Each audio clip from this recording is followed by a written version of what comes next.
Maya's yummy കിച്ചണിലേക്ക് എല്ലാവർക്കും സ്വാഗതം. നമ്മളിന്നിവിടെ ഉണ്ടാക്കാൻ പോകുന്നത് ഒരു മീൻ കറിയാണ്. ഇത് നല്ല ടേസ്റ്റി ആയിട്ടുള്ള സ്പൈസി ആയിട്ടുള്ള മീൻ കറിയാണ്. ഇതെങ്ങനെ ഉണ്ടാക്കുന്നതെന്ന് നമുക്ക് നോക്കാം. അതിനായിട്ട് നമ്മൾ 1 കിലോ മീൻ എടുത്തു വെച്ചിട്ടുണ്ട്. ഞാനൊരു കട്ട്ല മീനാണ് എടുത്തിരിക്കുന്നത്. അതിലേക്ക് നമുക്ക് ആവശ്യമായ എല്ലാ സാധനങ്ങളും ഞാൻ റെഡിയാക്കി വെച്ചിട്ടുണ്ട്. ചേർക്കുമ്പോൾ ഞാൻ എത്ര ചേർക്കുന്നതെന്നുള്ളത് പ്രിപ്പറേഷൻ ടൈമിൽ പറയുന്നതായിരിക്കും. അതിനായിട്ട് നമ്മൾ ആദ്യം തന്നെ ഒരു ചട്ടി അടുപ്പത്ത് വെച്ച് ചൂടാക്കണം.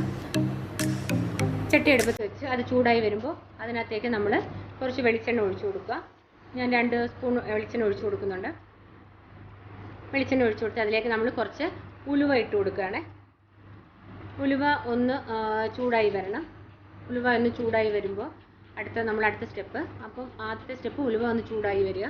ചൂടായി വന്നു കഴിയുമ്പോൾ അതിനകത്തേക്ക് നമ്മൾ എടുത്ത് വെച്ചിരിക്കുന്ന ഇഞ്ചി, ഒരു ചെറിയ പീസ് ഇഞ്ചി, മീഡിയം പീസായിട്ടുള്ള ഒരു ഇഞ്ചിയാണ് എടുത്തിരിക്കുന്നത്. അരിഞ്ഞെടുത്തപ്പോൾ ഒരു സ്പൂണിന് മേലെ ഉണ്ടായിരുന്നു. ഒരു 5-8 വെളുത്തുള്ളി അല്ലി, ഇഞ്ചി വെളുത്തുള്ളി ഇനി നന്നായിട്ട് ചേർക്കണം. അതിനെ അരിഞ്ഞ് അതിനകത്തേക്ക് ചേർക്കണം. ഞാനത് ചെറിയ വെളുത്തുള്ളി ആയതുകൊണ്ട് അതങ്ങനെ തന്നെ ഇട്ടിരിക്കുകയാണ്. അത് ചേർത്തതിന് ശേഷം അതൊന്ന് മൂത്ത് വരുമ്പോൾ മഞ്ഞൾപ്പൊടി ഇട്ട് കൊടുക്കുക. മഞ്ഞൾപ്പൊടി ഒന്ന് ചൂടായി കഴിയുമ്പോൾ നമ്മൾ അതിനകത്തേക്ക് ആവശ്യമായ മുളക് പൊടി ചേർത്ത് കൊടുക്കുന്നു. മുളക് പൊടി ഞാൻ കാശ്മീരി ചില്ലിയും 2 കൂടെ ഒരുമിച്ച് എടുത്തതുകൊണ്ട് 1.5 ടേബിൾ സ്പൂൺ വെച്ച് എടുത്തിട്ടുണ്ട്. 3 സ്പൂൺ 2 കൂടെ ചേർത്തിട്ടുണ്ട്. നന്നായിട്ട് വഴറ്റി നല്ല മൂത്ത് വന്നിട്ടുണ്ട്. മൂത്ത് വരുമ്പോൾ അതിനകത്തേക്ക് കുറച്ച് വെള്ളം ഒഴിച്ച് അതിനെ കുഴമ്പ് പരുവത്തിലാക്കി എടുക്കുക. തിക്കായിട്ട് കുഴച്ചെടുത്ത് കഴിഞ്ഞിട്ട് നമ്മളിതിനെ മിക്സിയുടെ ജാറിലിട്ട് അരച്ചെടുക്കണം. അത് അരച്ച് മാറ്റി വെച്ചതിന് ശേഷം നമ്മൾ നമ്മുടെ മീൻ ചട്ടി അടുപ്പിൽ വെച്ച് ചൂടാക്കണം. ചൂടാക്കിയിട്ട് അതിലേക്ക് നമ്മൾ ചട്ടി ചൂടാക്കി കഴിയുമ്പോൾ അതിലേക്ക് ആവശ്യമായിട്ടുള്ള വെളിച്ചെണ്ണ 2 സ്പൂൺ വെളിച്ചെണ്ണ ഞാൻ ഒഴിച്ചു കൊടുത്തിട്ടുണ്ട്. 2 തൊട്ട് 3 സ്പൂൺ വരെ ഒഴിക്കാം. അതിനുശേഷം അതിലേക്ക് നമ്മൾ കുറച്ച് കടുക് ഇട്ട് കൊടുത്തു. കടുക് താളിക്കാൻ ആവശ്യമായ കടുക് ഇട്ട് കൊടുത്തു. കടുക് ഇട്ട് കൊടുത്ത് അതിലേക്ക് വറ്റൽമുളകും ഇട്ട് കൊടുത്ത് നമ്മൾ കുറച്ച് കറിവേപ്പിലയും കൂടി ഇതിൻ്റെ കൂടെ ചേർത്ത് കൊടുക്കുക. കറിവേപ്പില നമ്മൾ ഘട്ടം ഘട്ടമായിട്ടാണ് ചേർക്കുന്നത്. ഞാനിപ്പോൾ കുറച്ച് ഒരു 3-4 കറിവേപ്പില ഇട്ട് കൊടുത്തു.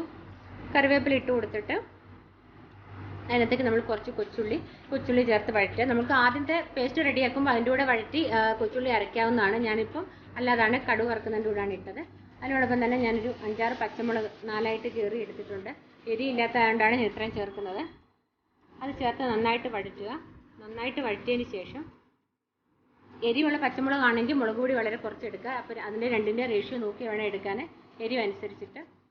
അതിലേക്ക് ഞാൻ മുളക് പൊടിയും മല്ലിപ്പൊടിയും മുളക് പൊടി അരച്ച് വെച്ചിരുന്ന മുളക് പൊടിയും എല്ലാം കൂടെ ആ പേസ്റ്റ് അതിനകത്തേക്ക് ചേർത്ത് കൊടുക്കുന്നു. ചേർത്ത് കൊടുത്ത് അതിനൊരു കുഴമ്പ് പരുവത്തിലൊന്ന് യോജിപ്പിച്ച് അതിനകത്തേക്ക് നമ്മൾ ഒരു 5-6 അല്ലി പുളി, കുടംപുളിയാണ്, കുടംപുളി കുതിർത്ത് വെച്ചിട്ടുണ്ടായിരുന്നു. അതിനെ ചേർത്ത് നന്നായിട്ട് ആവശ്യത്തിന് വെള്ളം ഒഴിച്ച് ഉപ്പും ഇട്ട് അതിന് ആവശ്യമുള്ള ഗ്രേവിയുടെ കറക്റ്റ് പാകത്തിനാക്കി തിളപ്പിച്ചെടുക്കുക. ഇപ്പം കുടംപുളിയും ഗ്രേവിയും എല്ലാം കൂടെ നന്നായിട്ട് തിളച്ചിട്ടുണ്ട്. തിളച്ച ഇതിലോട്ട് മിക്സിലോട്ട് നമ്മുടെ ഒരു കഷ്ണമായിട്ട് മീൻ ഇട്ട് കൊടുക്കുക.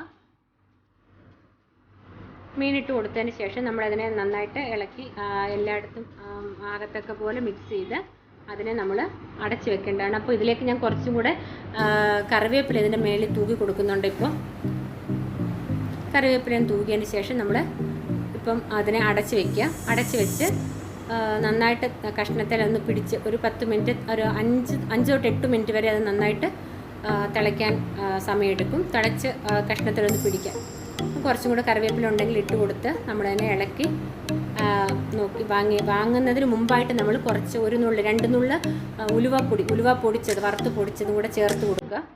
ചേർത്ത് കൊടുത്തതിന് ശേഷം ഇതിനെ അടച്ച് വെക്കുക, മണം പോകാതെ. അങ്ങനെ നമ്മുടെ നാടൻ കേരള ഫിഷ് കറി ഇവിടെ റെഡി ആയിട്ടുണ്ട്. എല്ലാവരും ഇത് ട്രൈ ചെയ്ത് നോക്കണം. അതോടൊപ്പം തന്നെ ആദ്യമായിട്ടാണ് എൻ്റെ ചാനൽ കാണുന്നതെങ്കിൽ നിങ്ങൾ സബ്സ്ക്രൈബ് ചെയ്യുകയും അതോടൊപ്പമുള്ള ബെൽ ബട്ടൺ പ്രസ് ചെയ്യുകയും ചെയ്തു കഴിഞ്ഞാൽ ഞാൻ അപ്ഡേറ്റ് ചെയ്യുന്ന പുതിയ നോട്ടിഫിക്കേഷൻസ് നിങ്ങൾക്ക് ലഭിക്കുന്നതായിരിക്കും. Thank you so much.